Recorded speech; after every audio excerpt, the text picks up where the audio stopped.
హరే కృష్ణ భక్తులందరికీ స్వాగతం సుస్వాగతం. జై జగన్నాథ్. అలాగే పాదాటి వందనాలు. ఇక్కడ ఈరోజు మనం ఒక డివోటీ గురించి, అంటే ఒక భక్తుల విజయం అనేది ఒక సందర్భంలో ఒక భక్తురాల గురించి మాట్లాడుకుంటాం. పండరపురం దగ్గర కోమాబాయి ఒక పెద్ద ఆవిడ ఉందన్నమాట. చాలా ముసలావిడ, ఎవరు లేదు, ఆమె ఒకటే ఉంటుంది. ఇల్లు పాటలు ఏముండదన్నమాట. ఆమె కేవలం ఒక వేప చెట్టు కింద చిన్న ఇడ్లీ అంగడి పెట్టుకునేసి ఒక ఇడ్లీ పోసి ఇవ్వడం, దోశ పోసి ఇవ్వడం అలానే పోతుందన్నమాట. ఆ వేప చెట్టే ఆమె గృహము. దాంట్లో కొమ్మల మీదే తన సామాన్లు పెట్టుకుంటుంది. అలాగే ఆ వేప చెట్టుకు అదే అలమారి, అదే సరోసు అన్నీ అలాగే బతుకుతుందన్నమాట. కానీ ఆమె మంచి ఒక భక్తురాలు. పండుగ అక్కడ కీర్తన చేస్తూ నిత్యం కూడా తన సేవ చేసుకుంటూ ఉంటారు అన్నమాట. అందరూ కూడా ఆ భజన వింటూ ప్రసాదం తీసుకుంటూ, అంటే ఆ ఒక ఇడ్లీ ఆ దోశ తినేసుకొని వెళ్ళేవాళ్ళు అనమాట. ఇలా జరుగుతున్న సందర్భంలో ఆమెకి చాలా సంవత్సరాలుగా పెద్ద కోరిక ఒకటి మిగిలిపోయింది అనమాట. ఏం పెద్ద కోరిక అనుకుంటే, పండరపురం వెళ్ళి విఠలను దర్శనం చేసుకున్న కోరిక అనమాట. ఈ కోరిక ప్రతి ఒక్కరికి కూడా ఉంటుంది. ఎందుకంటే పండరనాథుడు ఆయన పరమ దయాళుడు కాబట్టి ఆయన చూడాలన్న కోరిక మనకు లేకపోతే అది ఆశ్చర్యం, ఉండడం పెద్ద ఆశ్చర్యం కాదు. అలాంటి కోరిక ఆమె కలిగి ఉందన్నమాట. కానీ అప్పుడున్న వాతావరణం, అప్పుడున్న పరిస్థితులకి ఆ ఒక డబ్బులు అనేది చాలా కష్టమైన పరిస్థితి కాబట్టి ఖర్చు పెట్టి వెళ్ళడానికి కుదరలేని పరిస్థితులు కూడా ఒకరోజు ఒక నిర్ణయం తీసుకున్నాం. ఎలాగైనా కానీ ఈ ఏకాదశి రోజు మనం వెళ్ళి దర్శనం చేసుకోవాలి పండరనాథ్ అనేసి. ఆమె ఉండే సామాన్లు సర్ది కూడా ఒక పక్కన పెట్టి మూట కట్టి పెట్టేసింది. ఏదో కొన్ని దుస్తులు ఎత్తుకుని ఒక మూట కట్టి సంకన పెట్టుకున్నాం అనేసి. పండరపురం నడక ప్రయాణం ఇప్పుడే ఉన్నట్టుగా నూతన పరిక్రమలు ఏం లేదనమాట. కనుక నడక ప్రయాణం మీద పండరపురం చేరుకోవడానికి సాయంత్రం ఉందన్నమాట. సాయంత్రం సంధ్య వేళలో ఆడ వెళ్తే ఆ ఒక చంద్రబాహ నది తీరను, ఆ ఒడ్డున పండరనాథుడు, ఈ ఒడ్డున ఈమె ఆ ఒక చంద్రబాహ నది దాటితేనే ఆ ఒక పండరనాథ దర్శనం దొరుకుతుందన్నమాట. ఆ పరిస్థితుల్లో ఆమె దగ్గర డబ్బు లేదు. కానీ ఒక ఓడ నడిపే అతను ఓడ వస్తుందన్నమాట. ఏమైనా దగ్గరికి వచ్చి అందరిని ఎక్కించుకుని వెళ్తూ ఉంటాము. ఆ ఓడ రుసుము వచ్చి ₹1 అన్నమాట. ₹1 రుసుము అంటే, అయ్యా నా దగ్గర డబ్బు లేదు, దయచేసి నన్ను తీసుకెళ్ళి పండరనాథ దర్శనానికి అప్పకోదలవా అని అడుగుతుందన్నమాట.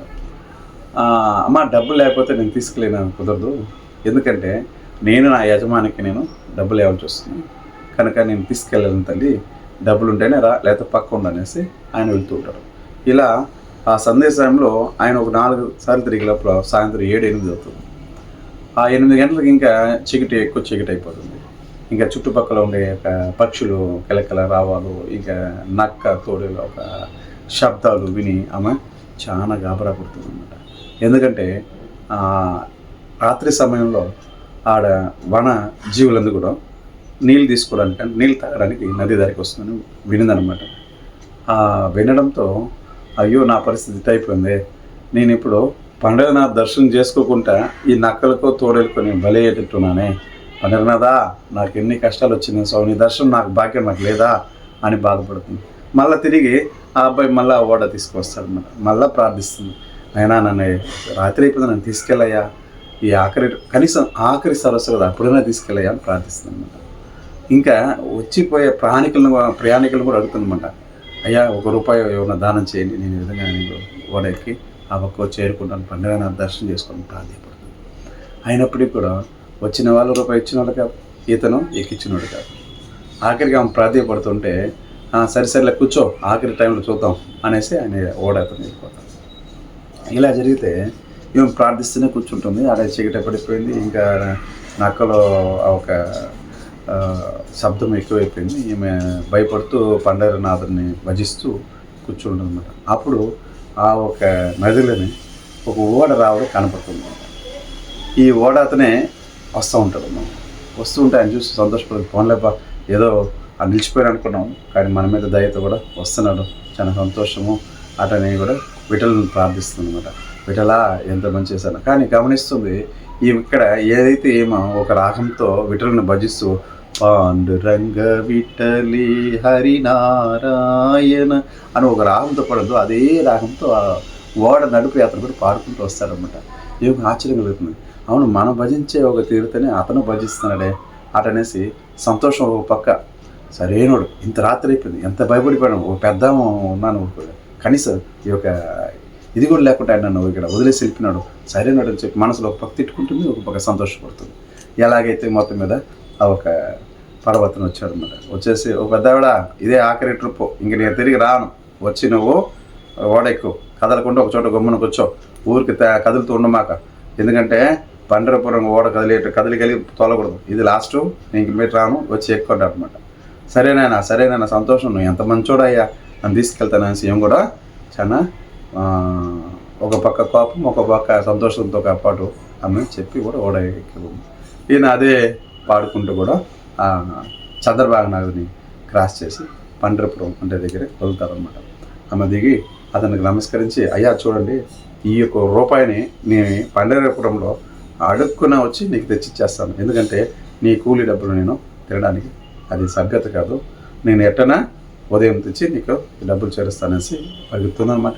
ఎందుకంటే ఆఖరి దర్శనం మూసే టైం కదా, పరుగుతూ వెళ్ళి ఆమె దర్శనం చేసుకునేసి చాలా సంతోషపడుతుంది, ఆనందంగా భజన చేస్తుంది, ఆడుతుంది, పాడుతుంది. ఆ ఒక ముసలితనంలో ఆడడం, ఆ పాడడం అనేది అందరూ చూసి ఆశ్చర్యపోతారు అనమాట. మామూలుగా ముసలి అయితే ఏమవుతారు, గమ్మున ఒకసారి కూర్చుంటారు, లేదా మహా అంటే ఒక్కకు దచ్చుకొని తింటూ ఉంటారు. కానీ ఆవిడ భగవంతునామం కీర్తిస్తూ ఎంచక్క నృత్యం చేస్తూ కూడా ఆ పండరినాథుడు ఒక ముందర ఆ మందిరం చాలా ఆనందంగా తన్మయంతో చేస్తుంది అనమాట. ఇంతలో ఉదయం అయింది, ఆడ నిద్రిస్తుంది, గుడి పక్కన పనుకునేస్తుంది. ఉదయం పూట మళ్ళీ ఒకసారి దర్శనం చేసుకుని, కాకడ దర్శనం అంటారు, కాకడ దర్శనం చేసుకుంటారు. కాకడ దర్శనం అయిన తర్వాత అదే గుడి మెట్ల మీద కీర్తన చేస్తూ, అంటే ఈ యొక్క పండరినాథుడు యొక్క భజన చేస్తూ అందరూ కూడా భిక్షాటన చేస్తుంది. ఆ భిక్షాటన చేసి బాగానే ధనం సంపాదిస్తుంది అనమాట. పండరినాథుడు నామం చెప్తే వచ్చినందుకు కూడా మంచి ఒక ధనం ఆడ దానం ఇవ్వడం జరుగుతుంది. ఆ ధనం తీసుకునేసి ఆ ఒక చంద్రబాబు నాయుడు దగ్గర వెళ్ళి ఏదైతే ఓడతను ఇతను తీసుకొచ్చినాడో ఆ ఓడ దగ్గర తీసుకుని రూపాయి ఇస్తుందన్నమాట. నాయన, రాత్రి నువ్వు చాలా మేలు చేశావు, నువ్వు తీసుకొచ్చిన నీ గట్టి బిడ్డ తిన్నావు, నీ యొక్క అపారమైన దయతో నేను పాండురంగను దర్శనం చేసుకున్న భాగ్యం లభించింది, కాబట్టి ఇందా నీకు రూపాయి అంటారనమాట. ఏ పెద్దవాడు, నువ్వు ఎలా వచ్చినావు వీడికి అని అడతాడనమాట. ఏంటయ్యా నువ్వు కదా తీసుకొచ్చినావు అంటే, నేను ఆడ తీసుకొచ్చినాను, నేను తీసుకురాలేదు, నేను రానేలేదు ఆ పక్క అంటే, అయితే ఇంకొక ఓడ ఎక్కువ కూర్చున్నాను అడుగుతాను అనమాట. వేరే ఓడ లేదు, ఉండేది నా ఒక్క ఓడే, నేను ఒక్కడే తిరుగుతాను, ఇక్కడ మరొక ఓడ ఉండే అవకాశం లేదు, నువ్వు ఎలా వచ్చినావు వీడికి నేను ఆశ్చర్యపోయి చెప్తాను. అదేంది నాయన, నువ్వు కదా తీసుకొచ్చినావు, నువ్వు కదా పాట పాడుతూ వచ్చినావు, నువ్వు కదా నన్ను తీసుకొచ్చినావు అంటే, నేను కాదు, నేను రాలేదు, నేను ఎక్కించుకోలేదు, మళ్ళీ వచ్చినాను, నాకు టైం అయిపోయింది, ఇట్లా వెళ్ళిపోయినాను, మళ్ళీ అక్కడికి రాలేదంటాను. అక్కడికి వచ్చింది ఎవరనేసి అర్థం చేసుకున్న ఆవిడ పరిగెత్తుకుంటూ వెళ్ళి పాండురంగనాథుడి యొక్క కాలు మీద పడి కోపంగా ఏడుస్తుంది అన్నమాట. కోపంగా బాధతో ఏడుస్తుంది. ఎందుకంటే నన్ను అంత ఉడకాడిచ్చి, అంత ఒక ఇబ్బంది పడేలా చేసి నన్ను రక్షించడానికి నువ్వే ఓడ వేసుకుని వచ్చావా స్వామి, నీ అపారమైన కొరపతి నేను ఎన్నడూ దాసోపం తండ్రిని కూడా ఆమె శరణాగతితో ఆ ఒక భావంతో ఆయన ప్రార్థించి ఆ ఒక ఆయన ముఖారబంధం చూస్తే ఆ ముఖారబంధంలో ఆ పడవ అతని ముఖం కనబడుతుందన్నమాట. పండరినాథుడి ముఖం చాలా సంతోషపడి ఆశీర్వాదాలు కార్చుకుంటుంది.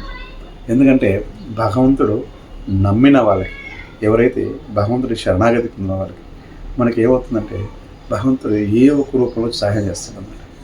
మనం అనుకుంటుంటే ఎవరో వ్యక్తి చేశారనమాట, ఎవరో వ్యక్తి చేయరండి ఎప్పుడు కానీ. భగవంతుడు తను నేరుగా వస్తే చూసి తట్టుకునే ఒక పవర్ మనకు లేదు కాబట్టి.